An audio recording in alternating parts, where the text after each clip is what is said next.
Buenos días, mi nombre es Diana Pujols, de la mano de mi compañera Elaine Pérez, y hoy les estaremos haciendo una exposición acerca de la filosofía de la Grecia clásica según Aristóteles. Para introducir, la filosofía de la Grecia clásica es originaria de la antigua civilización griega. Cabe destacar que en aquel entonces era importante para los discursos políticos, entre otros usos. También es importante resaltar que los representantes de esta fueron Sócrates, Platón y Aristóteles, en el cual hoy nos centraremos en Aristóteles. Su filosofía, por el contrario al platonismo, Aristóteles desarrolló una filosofía empírica, en donde la experiencia es la fuente del conocimiento, según su teoría lemórfica. Cada entidad o sustancia sensible está compuesta de materia, o sea, aquello que constituye las cosas, y también está compuesta de forma, que es aquello que organiza la materia, siendo esta última su esencia. Toda sustancia tiende hacia un fin dirigido por su naturaleza, siendo Dios la causa final y motor inmóvil del movimiento en el universo. Según Aristóteles, el ser humano es una cosa racional constituida por cuerpo y alma, cuyo fin último es la actividad intelectual mediante la razón, la cual llamó virtud. Los temas a tratar son la biografía de Aristóteles, la crítica al platonismo, la metafísica, la física y la teoría del conocimiento. Aristóteles nace en el año 384 a.C. en la ciudad de Estargia.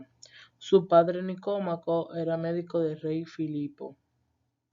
Aristóteles fue filósofo griego cuyos escritos abarcaban desde la ética, la estética, la lógica, la ciencia, la metafísica hasta la política. Al morir Platón, abandona Atenas, yéndose a vivir a Axos, una ciudad de Jonina. Aquí funda una escuela dedicada a enseñar filosofía platónica y entra en su contacto con la ciencia experimental desarrollada de esta región griega. Crítica al platonismo. Aristóteles se propone explicar el devenir de la realidad sensible y para ello las ideas platónicas nos sirven. En primer lugar, porque las ideas son inmutables y en segundo lugar, porque al existir en un mundo distinto del sensible difícilmente pueden servir para explicar lo que acontece en él.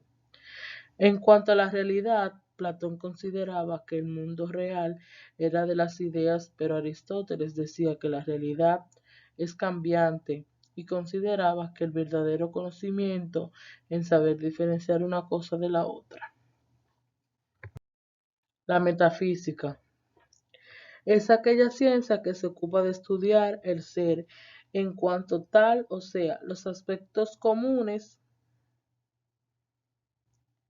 a todo ser real, pero también es la ciencia que se ocupa del género más eminente del ser o supremo, es decir, Dios.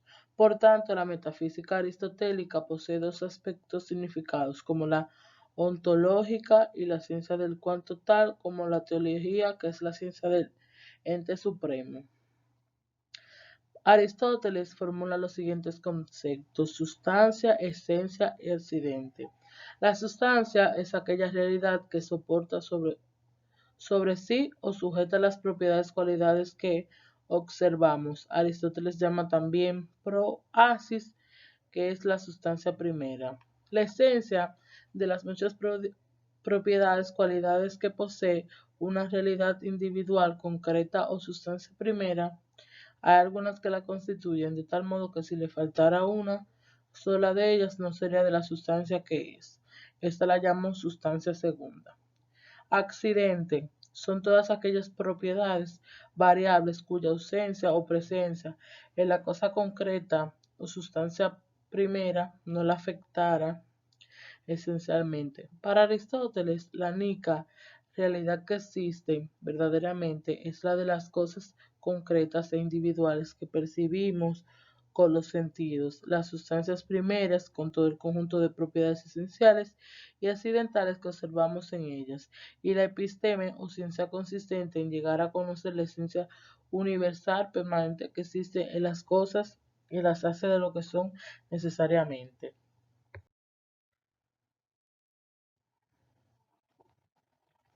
La teoría ilemórfica. Aristóteles afirma que toda sustancia primera está compuesta de materia y forma. La misma designó la forma como la esencia de una cosa concreta. Su sustancia segunda, para Aristóteles, la forma o esencia que no existe, que solo existe en cuanto a esta única, cuando está unida a una cantidad de materia formando sustancia primera.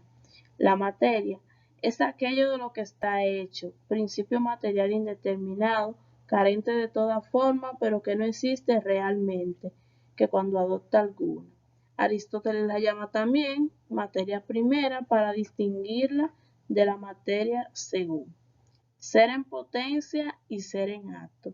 Aristóteles quiere dar una explicación racional del movimiento de los seres, o dicho de otro modo, quiere hacer inteligible el devenir de la única realidad que para él existe verdaderamente, la que nos muestran los sentidos.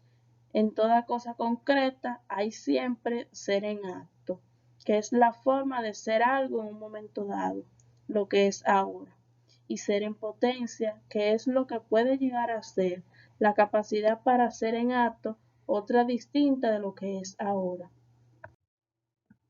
El primer motor. Si todo movimiento tiene su punto de partida en el ser en potencia, entonces hay que admitir que un ser en acto, pues si hubiera estado en potencia no habría tenido capacidad de actuar.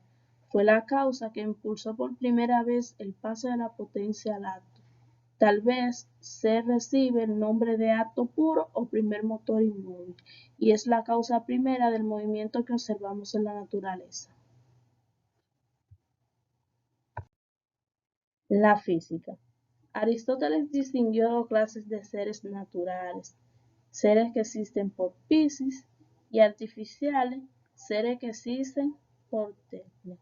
Son seres naturales lo que tienen en sí mismo el principio del movimiento y de reposo como los animales y las plantas.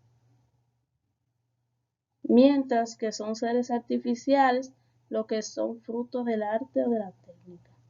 La física para Aristóteles constituye una ciencia, no una opinión, como afirmaba Platón, que se ocupa de los seres naturales sometidos al movimiento, que es lo mismo que el cambio.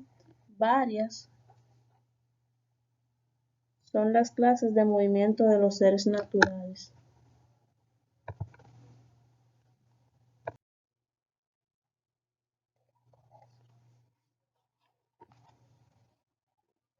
La teoría del conocimiento. Para Aristóteles, esta epistemología es empirista. Esto quiere decir que eso estudia a partir de la experiencia sensible cómo llegamos a conocer lo que son las cosas para hacer ciencia episteme. El proceso por el que llegamos al conocimiento esencial de los seres tiene, según Aristóteles, dos momentos. En primer lugar, ha de haber sensaciones, con las cuales el sentido común forma una percepción o imagen de la realidad completa y singular que está ante nuestro sentido. Y en segundo lugar, nuestro entendimiento, que es lo mismo que nuestra inteligencia, a través de un proceso de atracción ejercido sobre la imagen concreta del objeto percibido, llega a obtener la forma o esencia invariable del objeto, es decir, su forma inteligible o concepto universal. Aristóteles distingue dos tipos de entendimiento. Aristóteles admitía que la realidad es cambiante. El verdadero conocimiento es saber identificar las sustancias de cada cosa, obra del entendimiento. Este proceso consistía en reconocer causas y principios, entre las que se encuentra la causa formal y la esencia.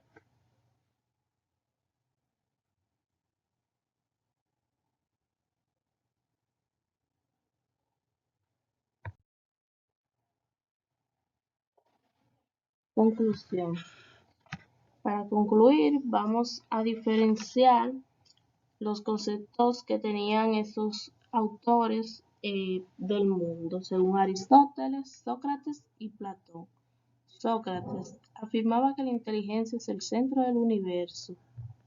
Sin embargo, Aristóteles, en su pensamiento empírico, consideraba que la experiencia es la fuente del conocimiento en el mundo. Para Aristóteles, el mundo se encontraba compuesto de materia, esencia y sustancia. Platón no veía el universo como algo único, sino que nos hablaba de un universo dividido en dos mundos: el inteligible, el mundo verdadero, y el sensible, el mundo físico. Para Aristóteles, el mundo verdadero es el sensible y la esencia de las cosas reside en ellas mismas, en su materia y su forma. Por ello, él señalaba hacia abajo.